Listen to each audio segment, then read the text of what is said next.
Bismillahirrahmanirrahim. Assalamualaikum warahmatullahi wabarakatuh. Pemirsa yang berbahagia, halo. Bahwa pada kesempatan kali ini saya ingin menyampaikan materi hukum perdata personen reh, hukum perihal orang.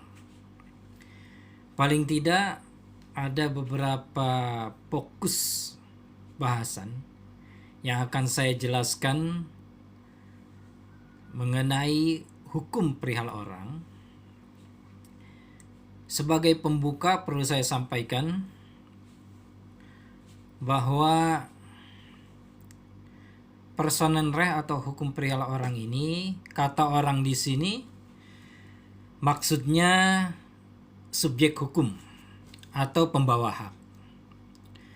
Pembawa hak itu dari semenjak dia lahir sampai dengan meninggal. Bahkan jika hukum menghendaki dari saat masih dalam kandungan ibunya, itu bisa disebut sebagai subjek hukum. Jadi bukan hanya dari semenjak dia lahir, masih dalam kandungan ibunya pun itu sudah bisa disebut dengan subjek hukum kalau hukum menghendaki. Ini dalam hal misalkan seorang bayi yang dalam kandungan ibunya kemudian terjadi kecelakaan, bapak ibunya itu meninggal, tidak ada ahli waris lainnya, atau ada ahli waris lainnya, anak yang dikandung oleh ibu tersebut itu dapat diselamatkan, lahir dapat diselamatkan, padahal ibunya telah meninggal lebih dahulu. Jadi ibunya meninggal, kemudian anaknya dalam kandungan itu dokter berhasil menyelamatkan. Nah, ini juga dalam permasalahan hukum waris, anak tersebut mendapatkan bagian warisan. Pemirsa sekalian, dalam pelaksanaan hak, tidak semua orang dapat melaksanakannya sendiri, karena bisa jadi orang tersebut tidak cakap atau kurang cakap.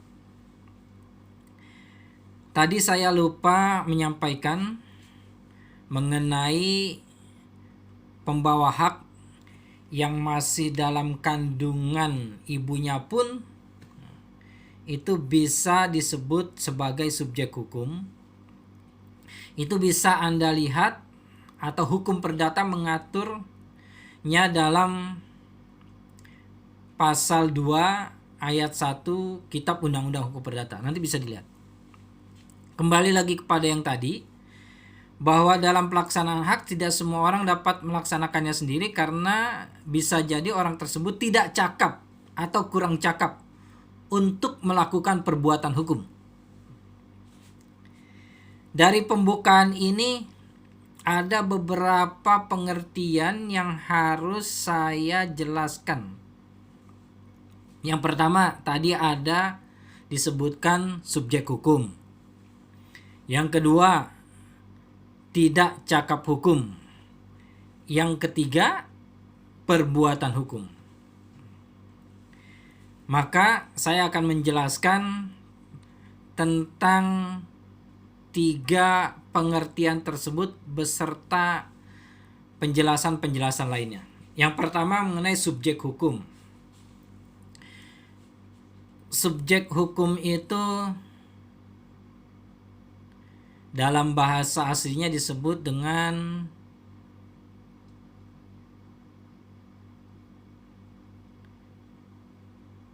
person.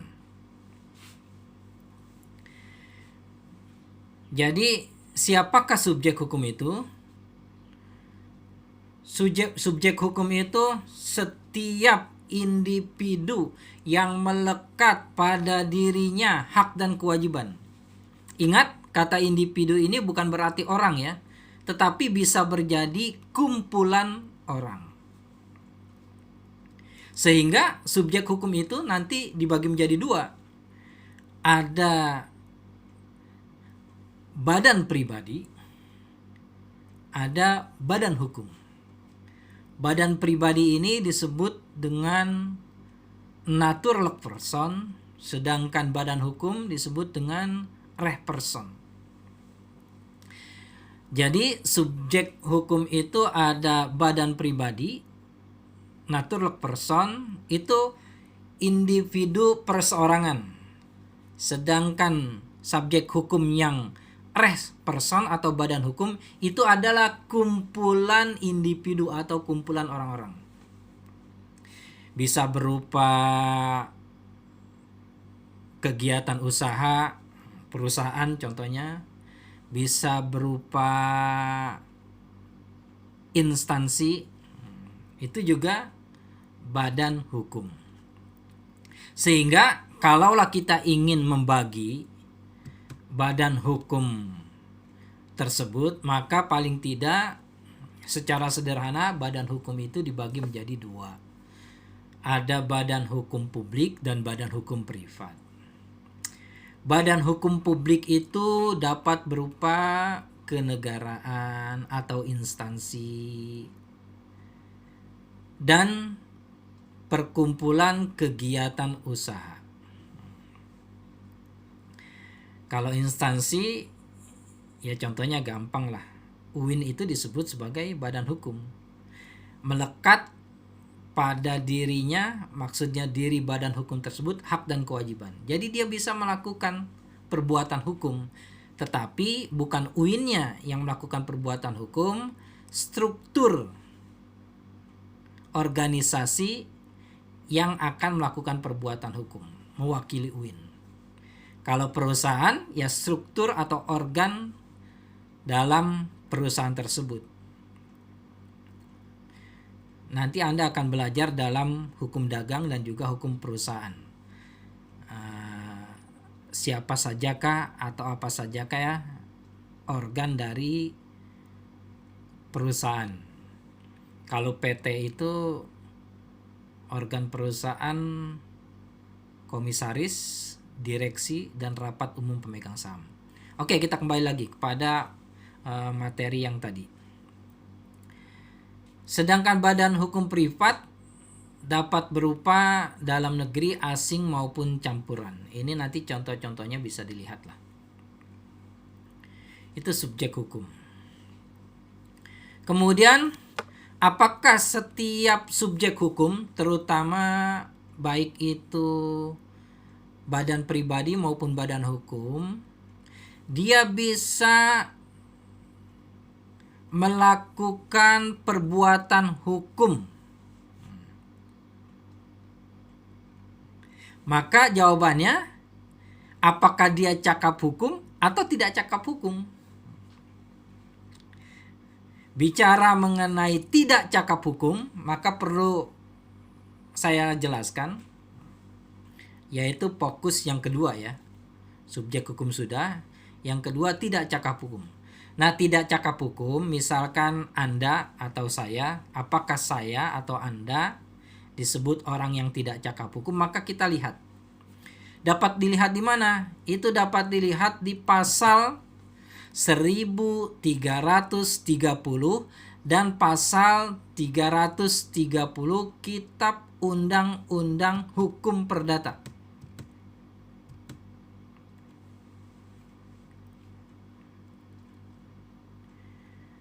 Bahwa yang namanya tidak cakap hukum, pertama, belum dewasa. Kedua, tidak di bawah pengampuan, bukan pengampunan, pengampuan atau kurasel. Tulisannya kuratele. Dan wanita yang bersuami. Nanti wanita yang bersuami saya akan jelaskan. Itu sudah dihapus. Kalau bahasa UIN itu sudah di mansuh. sudah terhapus. Jadi tidak cakap hukum itu, satu, dia belum dewasa, dua, dia berada di bawah pengampuan, maksudnya berada di bawah pengampuan. Maka kalau kita menggunakan penafsiran a contrario atau membaca sebaliknya, maka dengan mudah kita mengatakan cakap hukum itu berarti dia sudah dewasa. Cakap hukum itu berarti dia tidak di bawah pengampuan. Pertanyaannya, dewasa itu ketentuannya bagaimana?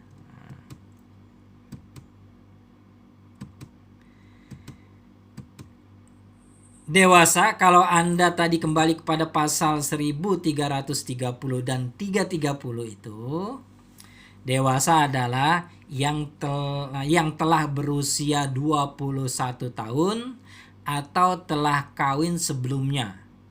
Maksudnya sebelum usia 21 tahun. Perlu diingat bahwa dalam hukum positif di Indonesia, usia perkawinan itu, kalau kita mengacu pada KUH Perdata, itu kita mengacu pada KUH Perdata, kita bisa lihat di pasal 29 KUH Perdata, itu usia perkawinan laki-laki 18, perempuan 15. Sedangkan dalam Undang-Undang Nomor 1 Tahun 1974 atau kita sebut dengan Undang-Undang Perkawinan, itu ada di pasal 7. Usia laki-lakinya 19, usia perempuannya 16. Yang digunakan tentu saja pasal 7 Undang-Undang Nomor 1 Tahun 1974 bahwa perkawinan itu untuk laki-laki 19 tahun, untuk perempuan 16 tahun. Kembali kepada tidak cakap hukum, kita baca sebaliknya. Cakap hukum itu dia sudah dewasa, maksudnya sudah berusia 21 tahun atau telah kawin sebelum usia 21 tahun. Anda sudah kawin atau menikah di usia 19 tahun lebih, bagi yang perempuan 16 tahun lebih. Katakanlah Anda yang perempuan 17 tahun, yang laki-laki 20 tahun, maka Anda sudah dikatakan dewasa sekalipun belum usia 21 tahun. Tapi kalau bagi yang belum menikah, maka batas dewasa adalah telah berusia 21 tahun. Kemudian dia tidak di bawah pengampuan. Tidak di bawah pengampuan itu dia tidak gila atau di bawah level gila, idiot. Usianya sudah 24 tahun, sudah 27 tahun, tetapi dia idiot atau gila, maka dia tidak cakap hukum. Sedangkan mengenai dalam pasal 1330, kemudian 330 Anda baca, di 1330 itu ada tentang atau kalimat perempuan yang bersuami. Ini perempuan yang bersuami sudah dihapus oleh pasal 31 Undang-Undang Nomor 1 Tahun 1974. Jadi tidak cakap hukum itu cukup dua saja. Dia telah dewasa, kemudian tidak di bawah pengampuan. Sedangkan wanita yang bersuami ini sudah dihapus oleh pasal 31 Undang-Undang Nomor 1 Tahun 1974. Jadi seorang perempuan yang sudah mempunyai suami itu tidak lagi disebut tidak cakap hukum. Yaitu isi pasal 31 Undang-Undang Nomor 1 Tahun 1974, pasal 1 dikatakan, nanti Anda bisa lihat, hak dan kedudukan istri adalah seimbang dengan hak dan kedudukan suami dalam kehidupan rumah tangga dan pergaulan hidup bersama dalam masyarakat. Ayat 2-nya, masing-masing pihak berhak untuk melakukan perbuatan hukum. Jadi, suami berhak untuk melakukan perbuatan hukum, istri berhak untuk melakukan perbuatan hukum.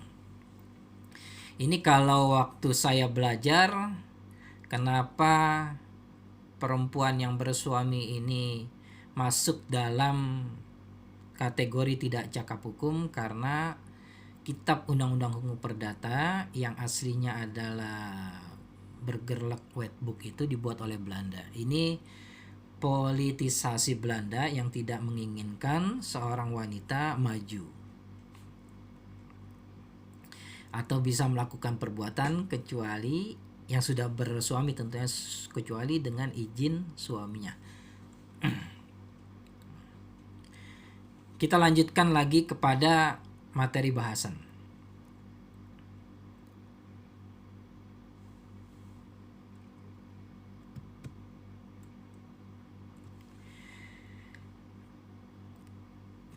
Tidak cakap hukum atau kita baca sebaliknya cakap hukum. Tadi udah disampaikan cakap hukum berarti sudah dewasa atau tidak di bawah pengampuan. Cakap hukum itu dalam melakukan perbuatan hukum terdapat juga dalam pasal 1320. 1320 KUH Perdata itu tentang syarat sahnya perjanjian. Nanti Anda akan belajar atau Anda akan melihat pada video selanjutnya. Tetapi perlu saya sampaikan kalimat dalam pasal tersebut 1320 KUH Perdata, untuk sahnya suatu perjanjian diperlukan 4 syarat. Sepakat mereka yang mengikatkan dirinya, kecakapan untuk membuat suatu perikatan, suatu hal tertentu, suatu sebab yang halal. Jadi di syarat yang kedua, kecakapan untuk membuat suatu perikatan. Oke, ini tidak kita bahas karena dalam video kali ini kita fokus kepada 3 pengertian tadi dan penjelasannya. Hukum, tidak cakap hukum atau kita baca kebalikannya cakap hukum, dan yang terakhir adalah perbuatan hukum.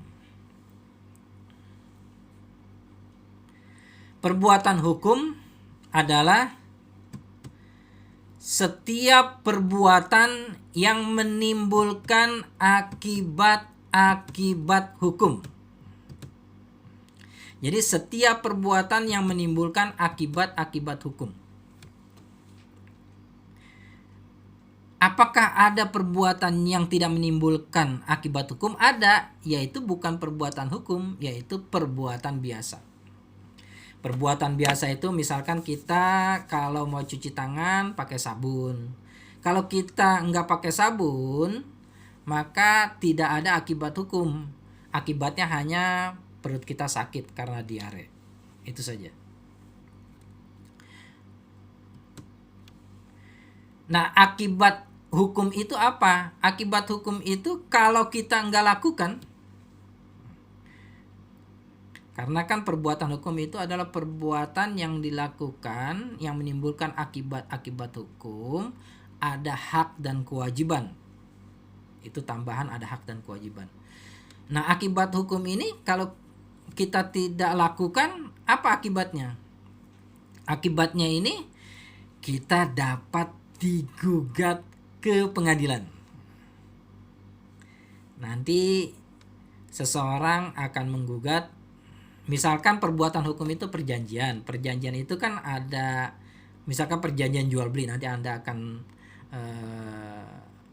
melihat rekaman video selanjutnya. Perjanjian jual beli. Perjanjian jual beli itu kan ada penjual, ada pembeli. Penjual punya hak dan kewajiban, pembeli juga punya hak dan kewajiban. Penjual kewajibannya itu memberikan barang, menerima pembayaran. Sedangkan pembeli kewajibannya membayar, haknya menerima barang. Kalau itu tidak dilakukan, akibatnya dia bisa digugat ke muka pengadilan. Misalkan pembeli itu dalam perjanjian bayarnya dengan temponya 3 kali. Di pembayaran yang kedua dia tidak menepati waktu, kemudian sudah dilakukan peringatan somasi dalam hukum acara nanti. Ternyata dia tidak juga mengindahkan, maka dia dapat digugat ke muka pengadilan, ke pengadilan maksudnya.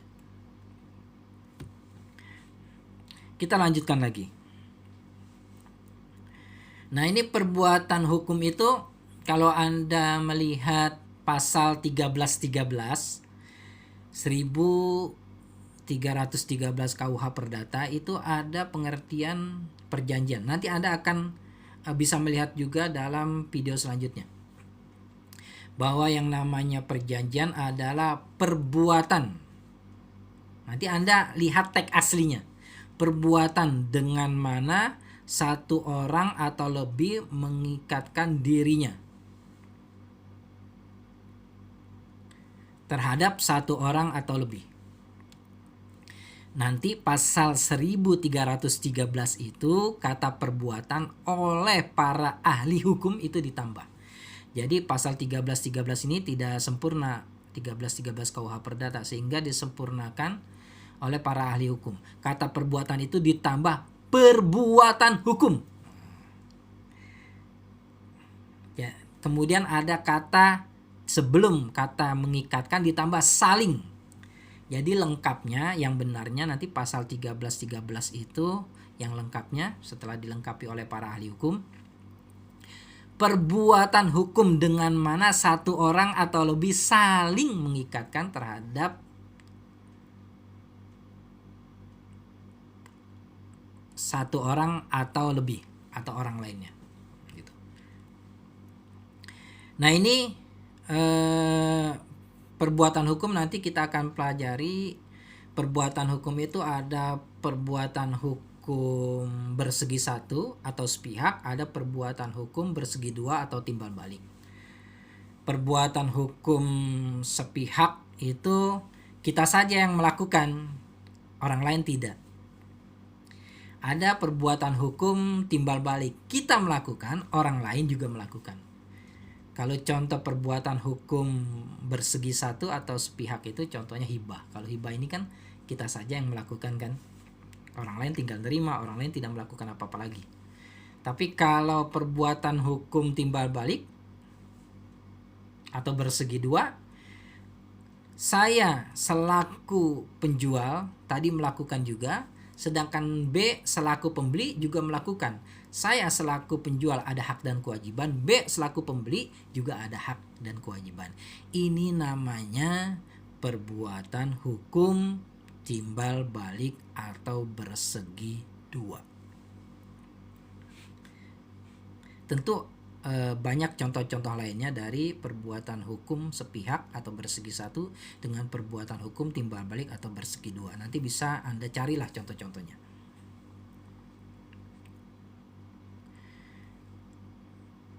Pemirsa sekalian, yang terakhir hukum perihal orang atau personal right ini yaitu tentang domisili. Pentingnya domisili. Kenapa? Karena tiap orang menurut hukum harus mempunyai domisili tempat tinggal yang dapat dicari. Nah, jadi kan nggak mungkin Anda nggak berpijak kan? Atau kediaman pokok atau tempat kediaman tertentu. Domisili itu ada domisili sendiri, ada mengikut orang lain seperti istri, ada berdasarkan letak dari badan hukum berada. Itu domisili. Jadi domisili sendiri, mengikut orang lain, letak badan hukum berada. Pentingnya domisili itu misalkan kalau dengan dalam pernikahan Anda berdasarkan Undang-Undang Nomor 1 Tahun 1974 atau peraturan lainnya yang terkait, itu pentingnya domisili di mana seorang harus menikah. Kalau kita tentu menikah itu di tempat pihak calon mempelai wanita ya. Kalau yang laki-laki itu nanti akan mengurus surat numpang nikah. Sedangkan KUA-nya diadakan di KUA tempat domisili calon mempelai wanita. Biasanya di tempat kediaman orang tuanya. Maksudnya kantor urusan agama domisili dari orang tuanya atau calon mempelai wanita tersebut. Ada calon mempelai wanita yang punya domisili sendiri ya, karena sudah mapan gitu kan, usianya 30 belum menikah, sudah bekerja dan sebagainya, bisa berdasarkan domisili sendiri. Kemudian mengikut orang lain. Ini masih pentingnya domisili, di mana seorang harus dipanggil oleh pengadilan. Kemudian pengadilan mana yang berwenang terhadap seseorang. Jadi pengadilan mana yang berwenang terhadap seseorang. Ini menyangkut kompetensi relatif dari suatu pengadilan. Kompetensi relatif dari suatu pengadilan.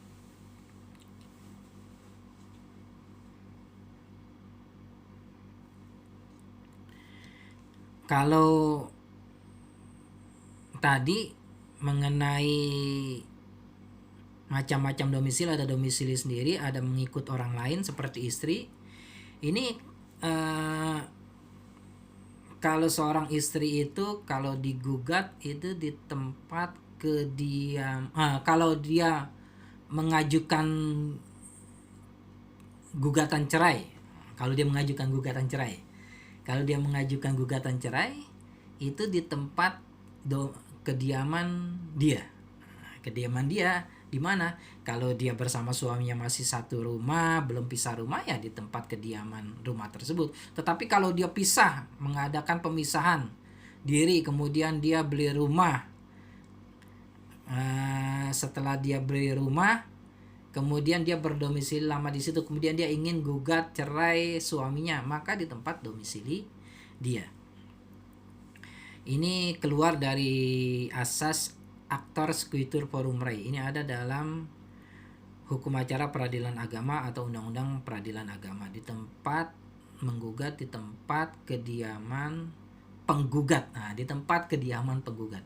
Kalau aslinya itu kita menggugat itu di tempat kediaman tergugat ya. Seperti Anda wan prestasi, Anda selaku pembeli tidak membayar kepada saya selaku penjual. Di tempo pembayaran yang kedua sudah dikasih peringatan somasi tetapi tidak membayar juga, maka Anda tinggal di Jakarta Selatan, saya tinggal di Jakarta Timur, maka saya mengajukan gugatan ke Pengadilan Negeri Jakarta Selatan, yaitu tempat pengadilan negeri di mana pihak tergugat berdomisili. Itu aturan aslinya, yaitu actor sequitur forum rei. Tapi khusus untuk gugatan cerai gugat itu di tempat kediaman penggugat.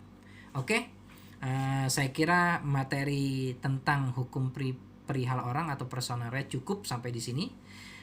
Terima kasih. Subhanaka la ilma lana illa ma 'allamtana innaka antal alimul hakim. Billahi taufiq wal hidayah. Wassalamualaikum warahmatullahi wabarakatuh.